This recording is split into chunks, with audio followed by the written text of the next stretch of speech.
Oi pessoal, tudo bem? Hoje eu quero falar sobre a história de Davi e o que a gente pode aprender com o exemplo dele. Davi, antes de ser rei, era um pastor de ovelhas e ele tinha mais outros irmãos que eram muito mais fortes, mais formosos e muito mais capazes à nossa vista humana para assumir um cargo de rei. Só que o Senhor não viu a beleza física, ele não viu a aparência, mas viu o coração. Então, Davi se tornou um grande homem de Deus. E quando a gente lê 1 Samuel, a gente acompanha muito as vitórias de Davi, como ele se tornou rei, como ele se tornou um homem poderoso. Mas a gente às vezes não observa o quanto ele lutou, quantas perseguições ele passou por Saul, quantas vezes ele precisou fugir de cidades, quantas vezes ele se sentiu angustiado até assumir o trono. Então ele recebeu uma promessa que se tornou real depois de muitos anos. A gente não sabe o tempo exatamente que ele se tornou rei, né? Até desde que ele recebeu a promessa até ele se tornar rei, mas sabemos que foram anos. E ele passou anos fugindo de Saul, porque Saul tinha inveja dele, porque o Senhor estava com Davi.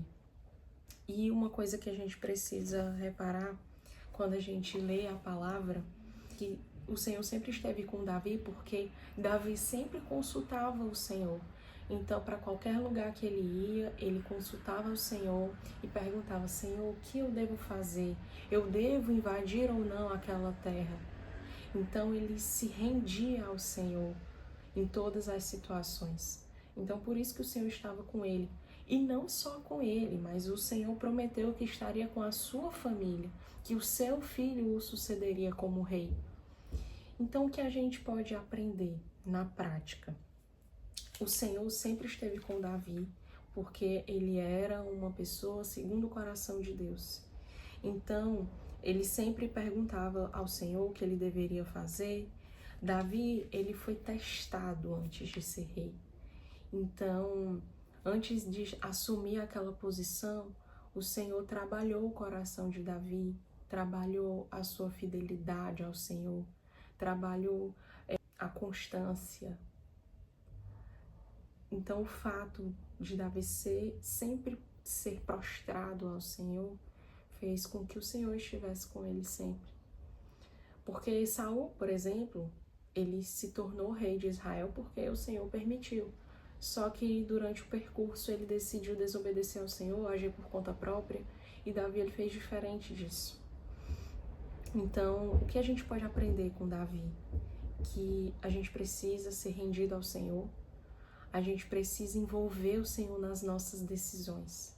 Então, isso é um ponto muito importante, porque quantas vezes a gente toma decisões precipitadas, toma decisões sozinho, e depois a gente pede que o Senhor abençoe aquele nosso plano. Só que muitas vezes a gente age de forma errada, e todas as vezes que a gente tenta tomar uma decisão sozinho, tenta seguir os próprios caminhos sozinho, a gente vai por caminhos que não são agradáveis aos olhos do Senhor. Então, o que a gente deve fazer antes de qualquer coisa, antes de tomar qualquer decisão, antes de falar qualquer coisa, nós devemos perguntar ao Senhor: Senhor, o que eu devo fazer? Porque o Senhor sempre vai responder aquelas pessoas que o buscam. Então, se a gente buscar o Senhor de todo o coração, nós vamos obter respostas. Então, a gente não pode dizer ao Senhor: Senhor, abençoa os meus planos que eu decidi. Não. Senhor, o que o Senhor quer para a minha vida? Quais são os teus planos para a minha vida? O que o Senhor quer que eu faça? Um outro ponto também é que Davi, antes de chegar na terra onde ele seria rei, né? Porque primeiro ele se tornou rei de Judá, depois, com a morte do filho de Saul, que era Isbosete, ele se tornou rei de Israel. Então, até chegar a uma posição de rei, ele passou por diversas provas, diversas angústias, precisou fugir de onde ele morava, perdeu a sua esposa. Então, foi um processo até ele chegar lá. E muitas vezes nós não queremos passar pelo processo. Nós queremos simplesmente receber aquela promessa e no dia seguinte já viver aquele resultado, aquela promessa. Só que não é assim que o Senhor trabalha. Quando a gente recebe uma promessa, o Senhor vai trabalhar o nosso coração, Ele trabalha a nossa fidelidade antes de nos fazer chegar na promessa. Porque o Senhor não quer nos perder para a bênção. Ele quer nos abençoar, mas Ele não quer nos perder para a bênção. Ele não quer que a gente olhe mais para a bênção do que para Ele. Porque a bênção é uma consequência que Ele nos dá. Porque o mais importante é nós adorarmos o Senhor. O mais importante é Ele ser o centro da nossa vida. Mesmo que a gente perca tudo, todos os bens, a nossa casa, o nosso carro, mesmo que a gente perca tudo, nós ainda assim adoraríamos ao Senhor, porque esse é o foco. Não é essa vida aqui, terrena, que vai passar, que amanhã pode passar. Não é sobre essa vida, é sobre a vida eterna. Então, o Senhor trabalhou o coração de Davi para que ele chegasse a ser o rei de Israel. Então, antes de você chegar naquela promessa, naquilo que o Senhor prometeu, Ele vai trabalhar o teu coração, a tua fidelidade. E Ele quer que você seja fiel no pouco, porque sobre o muito Ele vai te colocar. Você vai receber aquilo que você tanto deseja quando aquilo não for o centro do teu coração. O Senhor tem que ser o primeiro lugar do teu coração.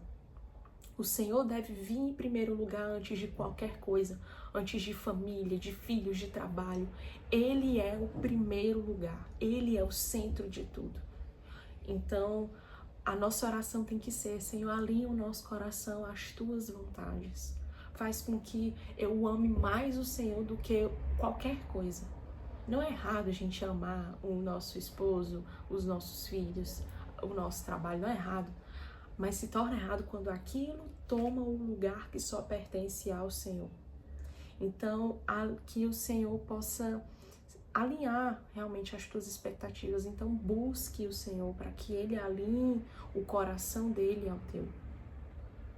Outra coisa também é que Davi era muito leal às pessoas. Davi teve oportunidade de tirar a vida de Saul. Ele teve 2 oportunidades, mas ele não fez, porque ele dizia: eu não posso tirar a vida do ungido do Senhor. Mesmo Saul perseguindo, tirando a sua paz, Davi era leal. Davi se manteve firme, porque ele sabia que a justiça pertencia ao Senhor e não a ele. Então, mesmo tendo oportunidades, ele não fez, porque sabia que a justiça era do Senhor, sabia que o Senhor o guardaria, daria forças. E se o Senhor prometeu que ele seria rei, ele seria de alguma forma. Então isso iria acontecer. Então o Senhor quer que nós tenhamos um coração leal a Ele, leal às pessoas. Onde está o nosso coração? Nós estamos sendo leais às pessoas que convivem conosco? Nós precisamos ter um coração fiel. Nós precisamos ter um coração alinhado com o Senhor. Então, isso são coisas que são características de uma pessoa que tem um coração segundo o coração do Senhor. Então, a gente precisa ter o nosso coração trabalhado. A tua promessa vai chegar. Se o Senhor prometeu, fica tranquilo, descansa nele que vai chegar. A tua promessa vai chegar.